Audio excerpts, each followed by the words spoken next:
முறைப்படுத்துவது, அதாவது வரன்முறைப்படுத்துதல் அப்படின்னா என்ன, அதேபோல் கையகப்படுத்துதல் அப்படின்னா என்ன அப்படின்னு பார்த்தோம்னா, ஃபஸ்ட்டு வரன்முறைப்படுத்துதல் அப்படின்னா நம்ம ஒரு இடத்துல, அதாவது ஒரு நிலத்துல குடியிருக்கிறோம். ஆனால் அந்த நிலம் புறம்போக்கு நிலமா இருக்குது. பட்டா நம்ம வாங்கலை.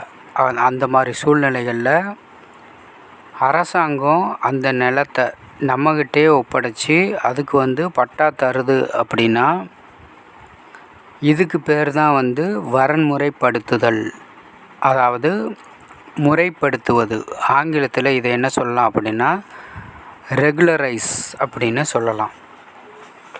அதே மாதிரி கையகப்படுத்துதல் அப்படின்னா என்ன அப்படின்னா, ஒரு தனி நபர் இருக்கார் அப்படின்னா அவர்கிட்ட நிறைய நிலம் இருக்கும்.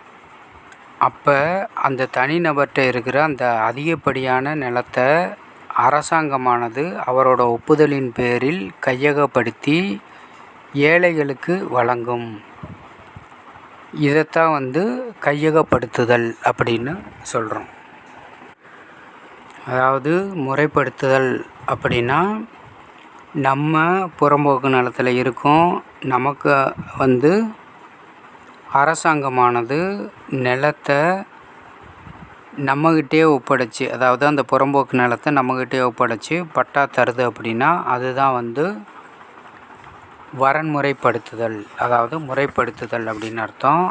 ஆனால் கையகப்படுத்துதல் அப்படிங்கிறது என்ன அப்படின்னா, தனியார் வசம் இருக்கிற நிலம், ஒரு தனியார்கிட்ட இருக்கிற மிகுதியான நிலத்தை அரசானது அவரோட ஒப்புதலின் பேரில் கையகப்படுத்தி அதை ஏழைகளுக்கு கொடுத்தல், அதுதான்